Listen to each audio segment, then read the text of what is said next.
We will start. So welcome everybody. So as we know, the topic today is all about breakfast in the tuck shop. Lynette, I might just get you to put your mic on mute. Or do you want, I can mute it from my end. Oh, there you go. I could just hear like a whippersnipper or something in the background. All right. So just before we get started, the Queensland Association of School Tuck Shop acknowledges the traditional owners and custodians of the land across Australia and their connections to land, sea, and community. We pay our respects to elders past, present, and emerging, and extend that respect to all Aboriginal and Torres Strait Islander people today. We recognise that Aboriginal people and Torres Strait Islander people each have their own unique language, belief, cultural practices, traditions, and diversity within each culture. I am presenting from Meanjin, which is the traditional land of the Turrbal people today. So if you haven't met me at one of these meetings, I'm Naomi. I'm the project officer for the Healthier Tuck Shop program. I do a few other jobs around Quast as well. I'm a dietitian and a lover of food, mostly food that is prepared by others, I will admit. My dietetics career has mainly been in health promotion, and I enjoy working alongside people who are driven to make a difference within their communities. So I see, tuck shops and tuck shops as fitting very well into what I love doing. You can find me at Quast on Monday, Wednesday, and Friday. And there, my contact details are on the screen there as well. I'm still having trouble with my mobile accepting incoming calls, but you can send me a text message and I can give you a call back. I will email everybody through probably on Wednesday with a copy of the recording plus anything we talk about today. And so you can keep my contact details handy from that email. So if you are new to these sessions, this is how we tend to run them. I give you a bit of a quick update on Quast, including the resources or training info. I present a topic, which today is all about breakfast in the tuck shop. We then have time for question and answer. And we are recording the session. So if you do have a question, feel free to come off mute and ask. But yeah, while you're listening, I just ask everyone keep their microphones on mute because it does pick up a lot of background noise. I do try and monitor the chat as well, but I often forget. So if you do have a question, just jump off mute and ask. So some bit of update on Quast. So we've got some new resources that have hit the website. One is very timely about preparing your tuck shop for a disaster, and that's free access for everybody. There's another new one that just got popped up last week that is about why is my tuck shop not making a profit, and that one is member access only. And as of today, there is also going to be a breakfast in the tuck shop resource. So most of the content from that resource is covered in today's PowerPoint, but I will send a copy of that resource out to everybody when I email on Wednesday as well. So the breakfast resource is free access as it supports the Healthier Tuck Shop program, which is funded through Health and Wellbeing Queensland. There are some new recipes on the website as well. Snack wraps, which is what the picture is of there. These are a great little snack that can be whipped up from grated carrot and apple, sultanas and cream cheese, and all put together in a bit of a wrap. This is a really good one for after school care.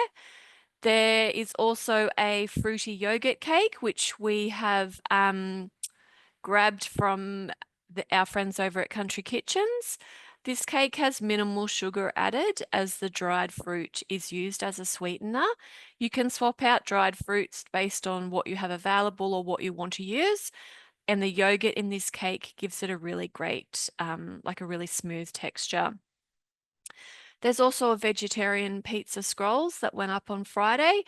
This used an existing scroll recipe that was provided by one of our Queensland Tuckshops, and we've just made a few additions to it so you can add another vegetarian option to your menu if you are keen to do that.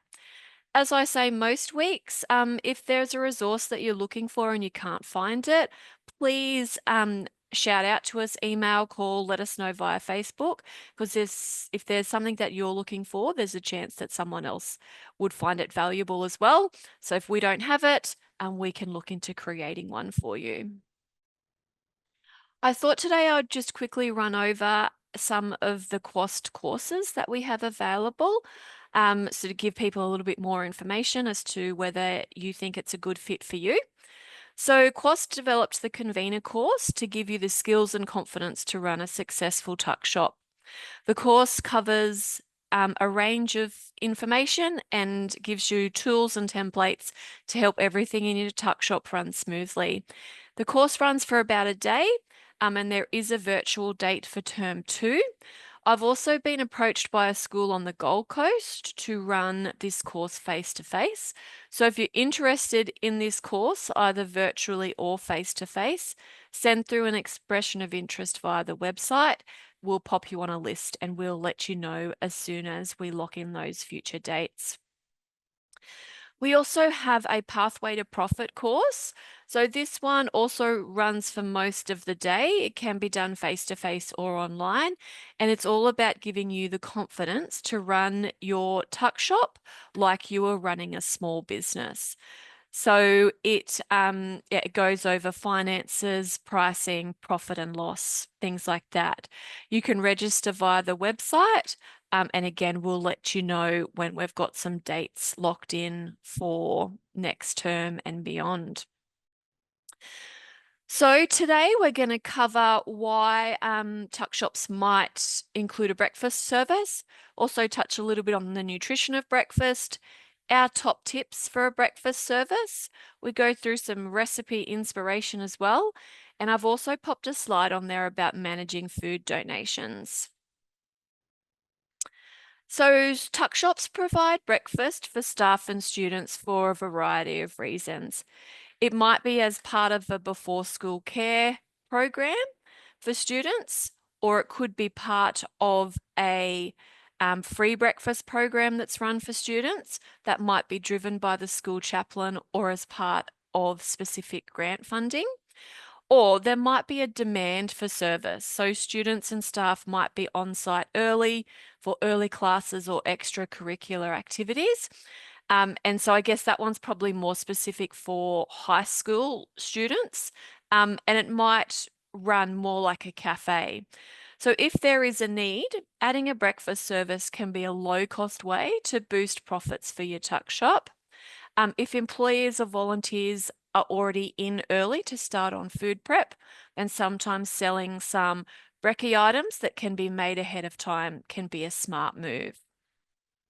Whatever the reason you have for offering a breakfast service, it's important that the tuck shop offers a cost-effective, time-efficient, delicious and nutritious food to power the brains and bodies of our school community, enabling them to charge into their day.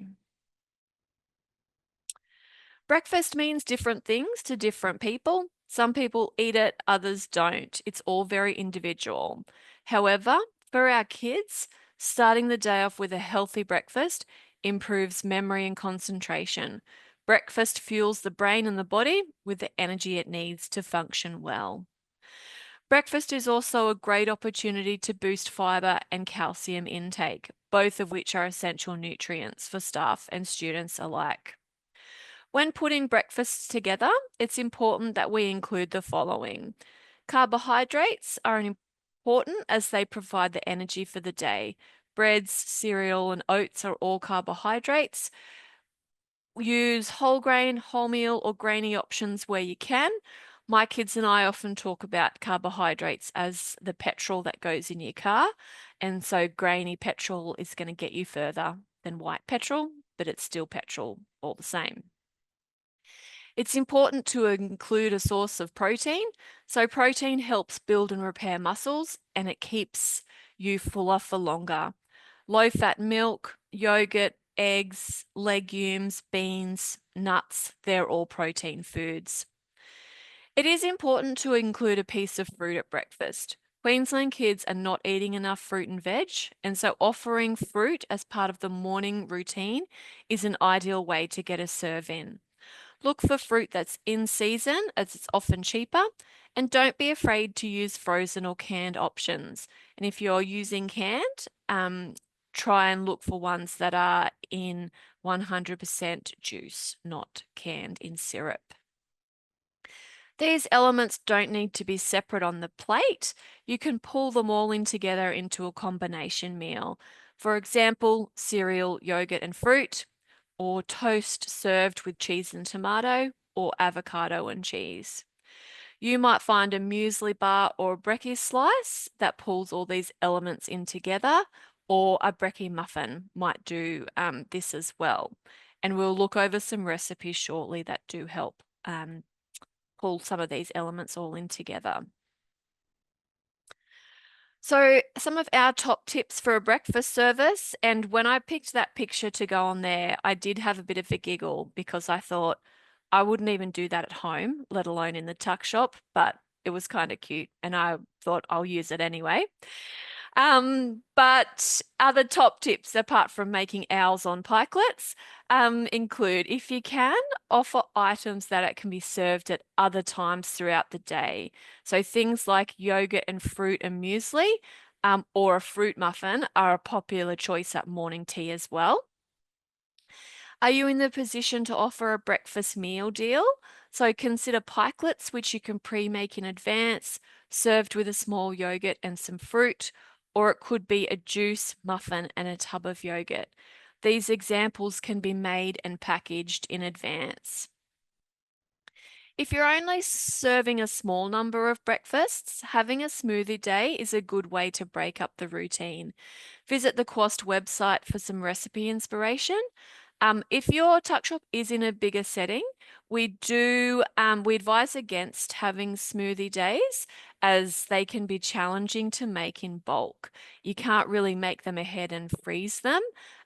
However, you can freeze fruit combinations ready for smoothie days if you are in a position to run them. We also encourage our tuck shops to provide food or breakfast items on a rotational menu, offering staff and students variety while also keeping them interested, especially if they're purchasing breakfast. I would also encourage people just to probably move away from cooked items such as a bacon and egg roll or a bacon and egg muffin. They take time to make and they don't offer a lot nutritionally. Your time is better spent making items that last a few days and that don't need to be assembled on ordering. So just to go through a few different ideas for recipes here. So breakfast or savory muffins are a really great idea. You can make them ahead of time. They're quite easy to make vegetarian options. They can be frozen. They can also be sold at lunchtime with a salad, which makes it a complete cold meal. Chia puddings or soaked oats are another good make-ahead option that can be made suited to preference or fruit availability. Staff and older kids really like these options, especially if they're naturally sweetened with fruit. The next picture there is a smoothie, which I think we've already covered anyway. And the next picture there is a baked pancake. So this one pictured is from the Country Kitchens team, and it is a pumpkin pancake. But if you simply Google sheet pancake or baked pancake, numerous recipes will come up. Essentially, you can bake a pancake mix like a cake, and then you cut it and serve. You can make it ahead of time and reheat on ordering. I guess the benefits of the pumpkin one is that it includes a vegetable. So it's just another way to get a veggie serve in. And pumpkin, I guess, is something that's not often found in a pancake. But when it's mixed with, cinnamon and nutmeg, it is a very warm flavor. And the last picture there is of a yogurt cup, which I think a lot of which a lot of schools do now anyway. I was in high school when yogurt cups kind of first came out, where you could tip the corner of the container into the yogurt and mix your muesli through. They were so trendy back in the 90s. However, I think now you can make these yourself. They look so much prettier, and they're much better for the environment. You can use frozen fruit in these because some fruit like blueberries, frozen blueberries have exactly kind of the same texture as a fresh blueberry, and you can get them all year round, and things like frozen mango work as well. And so they are another good option that you can make ahead of time. Just looking at that page makes me hungry. So I've just popped a slide in about food donations as well, as you may receive food donations from local organisations or supermarkets if you run a free brekkie club. As a result, sometimes you might end up with excess items that you're not sure what to do with. In times like these, be thankful for the opportunity to be creative and think outside the box. So we encourage you to prep and freeze what you can and look around for different ways that you can serve food items. For example, on the Sanitarium website, they've got lots of ways that you can be creative with Weet-Bix. You may be fortunate enough to have local businesses or community groups who ask how they can assist with your brekkie club. And so providing them a list of common items that you use can help direct food donations to products that you will regularly use. And I guess if people ask what they can do to help, don't be afraid to ask them if they can help with the volunteer roster as well. You may like to have some standard muffin recipes that you can hand out and ask people to make to help you out, similar to a home bake system. Does anybody have any questions? Once again, I'm just so thorough. So the brekkie guide will be available on the website, and I will email out a copy to everyone as well, so you can have that PDF handy and you can print it out. And then, so this has been our third meeting for the term, and the third one that we've done on this shortened time slot. So I thought I might put a poll out on the Tuckshop Conversations Facebook group just to see if it's meeting everybody's needs in terms of timing, topic, and the delivery of the session. So please look out for that poll and please put your thoughts on it. We are more than happy to alter what we do or to change up what we do, because we want to make sure it meets your needs. That's what we're here for, to support you guys. There is a potential for me to be able to do a face-to-face meeting on the Fraser Coast in term 2, as I need to head up that way for a Tuckshop tune-up. So if you are up there, keep an eye out about coming along to a face-to-face meeting. And as always, a recording will be made available in a couple of days, and I'll email out the PowerPoint to everybody. But if you do have any questions, queries, anything that we can help you with, or if there's a topic that you'd like to see, please reach out, email, phone, send a message via the Facebook group. We're more than happy to support you. That's what we're here. That's what we're here to do. And that's it. Any other questions? All good? All right. No worries. We'll see everyone next term, hey? Enjoy the last few weeks of term 1 and the holidays, and we'll catch you in term 2. No worries. See you later.